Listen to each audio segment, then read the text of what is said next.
Good morning and welcome back to the TRM Parent Parsha series, Parsha Noach. Like last week, we're going to start with the parenting tip, head into a Dvar Torah, and then share a few potential craft ideas for your family. This week's parenting tip on the go that hopefully will relate to Parshat Noach has to do with the idea that we as people and parents change over time. We're dynamic. We're not the same people that we were. We're not the same parents that we were a year ago, 2 years ago, 3 years ago. And in suit, our children are not the same as they were. And sometimes that can be a challenge. And in fact, sometimes we have multiple children in our homes, and each child, thank God, presents with their own personality, with their own style. And one of the things that I think sometimes can be challenging is as parents, we tend to go on autopilot. We parent the same way. We keep doing the same styles, whether it's the same styles around how we love our children in terms of give the encouragement that we give them, the criticism that we give them, our discipline style that we give them. And when we think about parenting styles, we know that from a research perspective, the best quote unquote parenting styles, high warmth and high demand, right? We give our kids a lot of encouragement, a lot of warmth, a lot of love, and we also give them a lot of expectations, and we hope that we can help them meet those expectations. And I think that one of the challenges is that in a lot of the literature, it's not necessarily articulating, well, what if you have 1, 2, 3, 4, 5 children, and each one has different personalities. And so the expectations, the demands that you put on one child might be really different than the expectations that you have with another child.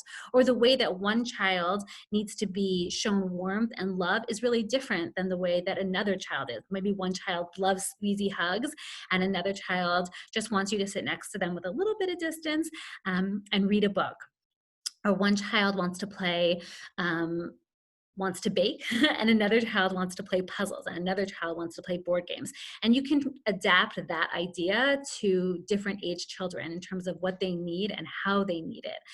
Never forgetting that children, irregardless of age, always want parent love. They always want parent attention, whether it's driving in the car with them, just going to get a cup of coffee, or going shopping with them, or reading a book with them, or playing a sports game with them, whatever that is, we have to adjust ourselves. And so one of the things I think that's incumbent upon each of us is to recognize that the beauty of a family is that all of our personalities are different. We want them to come together. We want them to try and please God all work together in a certain sense of harmony. But at the same time, our responsibility as a parent is to really think about, how do I need to parent this particular child? In this notion of know ourselves, know our kids, what do I need to do to know what kind of parent I am, to know how I react to this particular child, and also to really think about, what does this child need? And sometimes that requires us to pause. It requires us to pause when we feel like we had an awesome parenting moment, or we're like, that was really a special moment, or like, I really handled that right, or I didn't lose my cool and I was really able to communicate in an effective way. And sometimes it's when you kind of sit down and you kind of put your hands in your head and you're like, I totally wish I had done that better, or like, what a parenting fail, or I wish I had been more patient, or why am I more patient with this kid, but this kid I'm less patient with. And I think trying to review those moments and think to oneself, okay, it didn't work well. What could I do different? Was I trying to use the parenting style that I used with child A on child B? Was I trying to go somewhere that this child wasn't able to relate to? I guess the example that I quickly go back to, both in my practice and in my own life, as somebody who was a very serial dater, is that if you keep going on lots and lots of dates, but you don't stop to pause, like, why isn't each one working, or what could you learn from each one? You're just going to kind of keep going in the same pattern. Our opportunities, our successes and our failures are opportunities to take a pause, to learn, to think about, why did it go the way it went? How could I do it differently? What tools did I employ? How do I tweak it? What do I learn about myself? And what do I learn about my kids? And in a similar vein, I was thinking about this idea of harmony and multiple different personalities in one home. And it brought me to an article I had just read by Rav Shalom Rosner, on his new book, Insights on the Weekly Parsha. And he was talking about the message of the rainbow. And so there's obviously lots of Parsha notes and lots of explanations on why the rainbow, why was the rainbow the sign from Hashem, as we see in Bereshit, Psukim are right on the side, that it was a sign from Hashem, this bow in the sky, this multiple colored rainbow, that Hashem would never destroy the earth again. What is the message of the rainbow? And I think a lot of Parshanim talk about the idea of peace versus a bow and war. But I thought one idea that he just mentioned is the idea that a rainbow is supposed to symbolize the fact that there are lots of colors, but they all come together in a harmonious way. And thinking about that in terms of both Klal Yisrael and the world in general, that none of us are the same. None of us have the same opinions necessarily. We're not always going to agree on different things. And I'm thinking about it, especially in this climate where sometimes we're really struggling to understand why some people are doing what they're doing, and trying to check ourselves for our judgment of other people, but at the same time feeling a sense of pondering, like, well, I don't understand. How could somebody do that? Where does that put us? How do we be down the chafsut? How do we give somebody the benefit of the doubt? And recognizing the fact that if that's a challenge for us as adults, then it's probably a challenge for kids. The Breishi Rabbah points out that there were two generations, or suggests that there were two generations where the rainbow never shone. And the reason that it never showed is because the Breishi Rabbah is suggesting that there were Talmidei Chachamim, or a leader in that time, who was able to help unify the community, help unify the people, and allow people to be different but be harmonious, similar to a rainbow.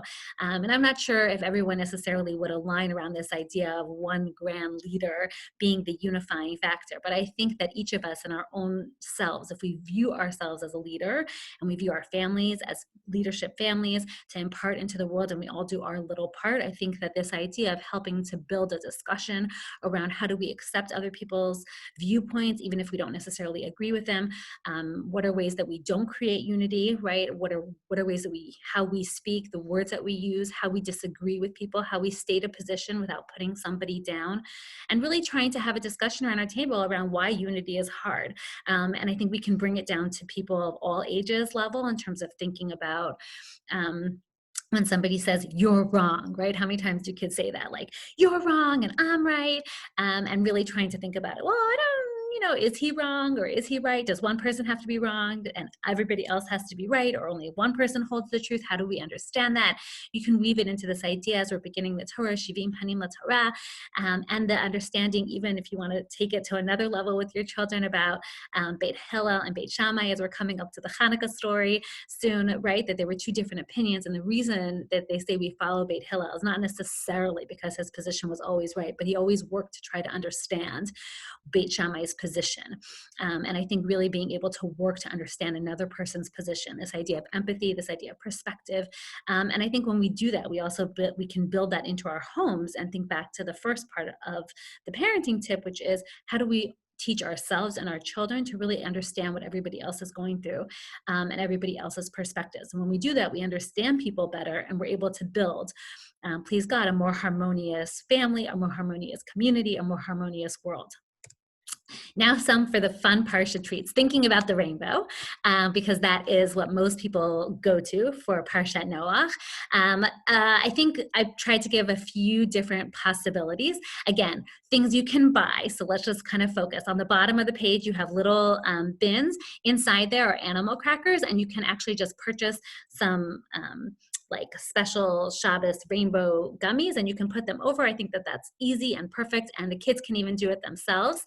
You can buy or make crinkle cookies and sugar cookies. Again, I'm happy to dispense with some recipes. I'm going to try a new crinkle cookie today, potentially. We always never know how the day is going to go.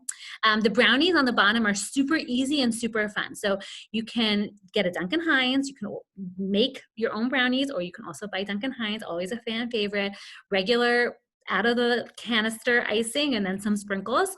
And that's just something easy and fun. If you wanted to get a little more elaborate, you could try the rainbow cake that you often see all over the place. But again, I have to be honest, the rainbow cake, I made it this week, but like it's a little bit of a pachka, because you got to take even if you're using the Duncan Hines, you got to divide it into tins, and you're coloring in, and you have to have the food dye. So you have to be willing to have a few minutes to pashki, or make sure that you have the supplies that you need to make the different colors. The rainbows on the top are super easy. They look complicated, but they're not. They're actually just blue frosting. And again, you use the same sugar gummy rainbow, and then you put some marshmallows on there. And if you wanted to make it a little more healthy, we have some rainbow skewers with some fruit. Again, that's like a nice fun treat that maybe your kids could do Shabbos morning if you need an activity. And rainbow parfaits also are easy and yummy and pretty. And I think that you could also incorporate anything else that they have. You could also do like a fun game. I didn't put this on here, but if you need an activity for your kids, think about how to build a teva, whether it's with Lincoln logs, whether it's with building blocks, whether it's with magnet tiles, trying to think a little bit about outside the box and ways in which we can incorporate in small little ways different pieces, because I think that one of the things that is hard for kids is to remember all the different parts of each story. Everything kind of blends into each other. Every now and then we have moments in our house, who was married to who, which avot, and I think that that just reminds us that we all need a lot of good reminders of things. So helping kids to do repetition in lots of different ways can help the Parsha become much more part of their identity and their knowledge, and things that are just on their fingertips, like we want the Torah and Parsha to be. I hope this was helpful. I can't wait to hear your feedback, post some pictures, share some thoughts. Looking forward. Have a great Shabbos. Shabbat Shalom.